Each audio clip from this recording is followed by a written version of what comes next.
Hi there. We're reading a new story this week. So you can follow along. We're reading chapter 4 and 5 of our new story, Little House on the Prairie. Sorry, that was moving around a lot. Let's say it again. Little House on the Prairie by Laura Ingalls Wilder. That's our author. Here are our characters. We have Mary, one of the daughters. Laura is another daughter. We hear about those two the most. And then baby Carrie. And then we have Ma and Pa. So they're all a family. And what we read at school is that this whole family is traveling by wagon westward. They're traveling across the United States to a new place for them to live because they wanted to get away from the crowds of people. So looking up here on our map of the United States, okay, they lived first in Wisconsin up here. We live over here in South Carolina, okay? But they lived up here. And in their wagon, the wagon is like this. And they sit here. And the horses, we learned that they have two horses that pull them along. You can see I'm not the greatest drawer. Okay, but the horses are carrying them this way. This is west in our United States. We have north, east, south, and west. Okay, so they're going this way. They first went to Minnesota. So they were here. Then they went to Iowa. Then Missouri and Kansas. Okay, so they're going this way. And we're going to see where they end up. I'm going to turn off the board so it's not distracting while I'm reading. But that was just a little overview of what's happening in the story. So they're still traveling west. They just got stuck across the creek in the water, but they made it across safely. They found Jack, their dog. And now we're on chapter 4. We're going to find out what happens. Chapter 4, Prairie Day. Let's see. Maybe I can see this better. I don't want to be over there. So sorry to move you all around. Sorry. Okay. Laura woke up to the sounds of Pa feeding the horses. The girls quickly got dressed, and Ma combed all their snarls from their hair. That means their hair was super knotty. You guys have short hair, but your moms might get some knots in their hair sometimes. They could see the flat prairie in every direction. This prairie is a big green field of grass. It's a lot of land where it's full of grass, and that's where some animals live and stay. Pa was going hunting, and Laura watched him ride across the prairie until he was just a small dot. So she's watching him ride off into the distance, and she can barely see him anymore.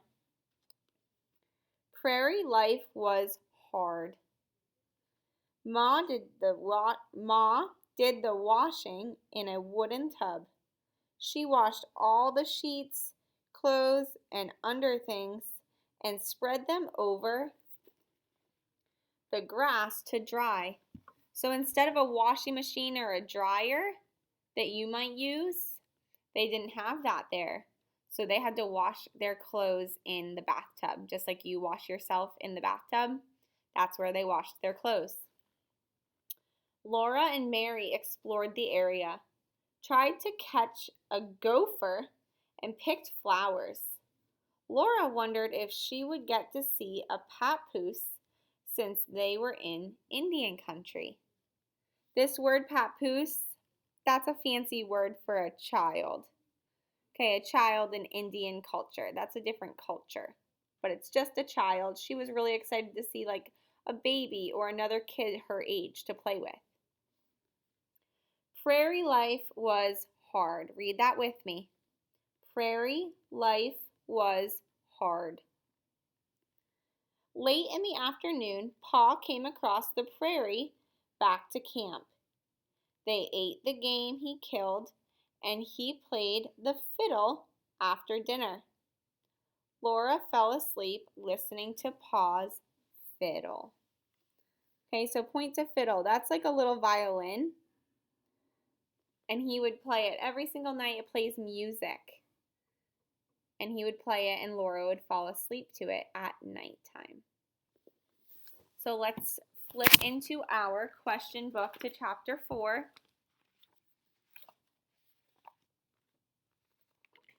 First question up here.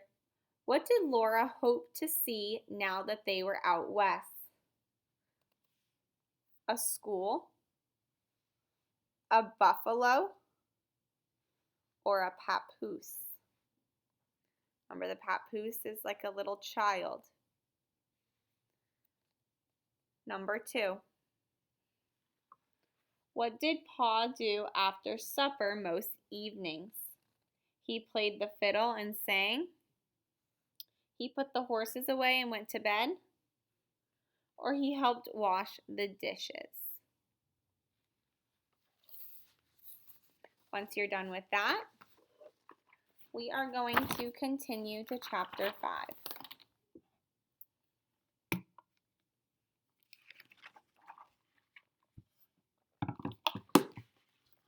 Okay, chapter 5.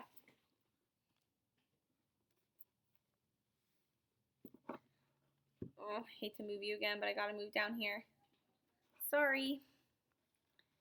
Chapter 5, The House on the Prairie.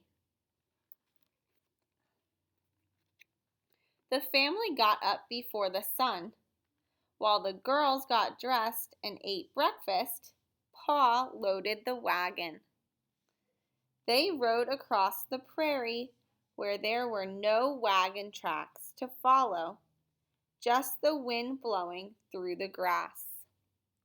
So nobody was around. It was just them driving through this empty field with nothing around. When it was noon, that's 12 o'clock, that's like when we eat lunch, Pa stopped the wagon and told the family this was the place where they would build their home. Read this with me.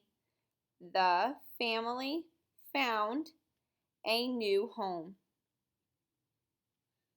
There was a creek on one side and a river on the other, with lots of flat prairie grass in between. So on one side was a small little creek of water, and on the other side was a bigger area of water flowing. And then a lot of grass in between. Ma and Pa began to unload everything from the wagon. Laura realized the wagon would no longer be their home. Pa took the empty wagon to the creek bottom to get logs where Ma made a tent, while Ma made a tent from the wagon canvas. Okay, so this canvas that you see, that's the top layer of the wagon. She took this little tent wagon, like the little covering on the wagon, she took that off so she could build a tent for them to live under, to sleep. If you've ever slept outside, I don't like it. Some people really like it. You sleep in a tent in the woods. The family found a new home. Laura asked Pa that evening. Laura asked Pa that evening when she would see a papoose. Pa told her that Indians were only seen when they wanted to be seen. Pa had seen Indians when he was a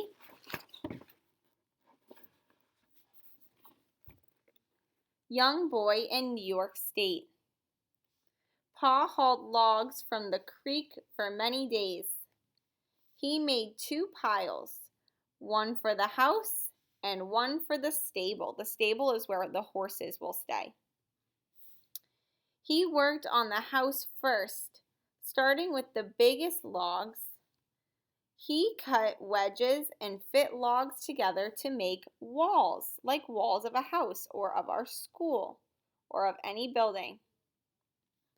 When the walls were too high for Pa, Ma helped him until a log fell on Ma's ankle. It fell. That must have really hurt. And she was unable to keep working. Have you ever hit your toe or hit your arm or hit your leg or had something fall on it and it really hurt because this big log fell on her ankle and it really, really hurt? Pa met a neighbor, Mr. Edwards, and he helped Pa finish the house. Mr. Edwards, what a nice guy. Here he is. Mr. Edwards, he helped Pa finish the house. They cut out a place for a door and 2 windows. Laura could not wait to see the inside. The family found a new house or home. Mr. Edwards stayed for dinner. Pa played his fiddle, and Mr. Edwards danced. When everyone was tired, he went home. So we met a new character, Mr. Edwards. He helped them finish their house.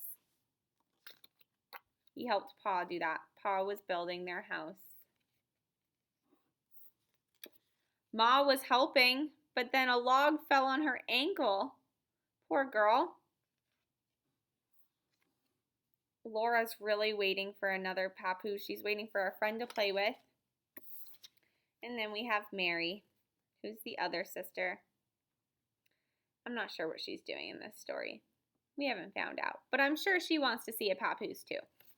Okay, let's get our questions for chapter 5, and look at the first one. The first one says, where did the family sleep now that they were no longer traveling in the wagon?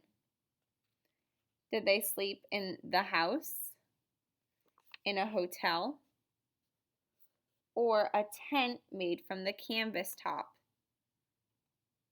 Looking back, remember the canvas is the top of the wagon. Number 2. Why was Pa hauling logs from the creek? Was it to build a house, for firewood, or for Mr. Edwards' house? What was he doing with those logs? Number 3, what happened while they were building the walls? A log rolled on Ma's ankle.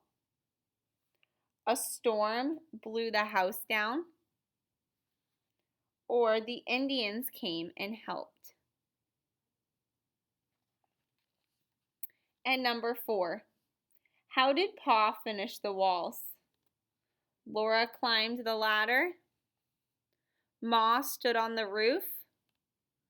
Or Mr. Edwards helped finish the wall. Remember, this is Mr. Edwards if you forget who he is. And that's all we have. If you haven't already, you can watch math. Otherwise, if you've done math, you are all done. And I hope that you have an awesome weekend. And I'll see you next week.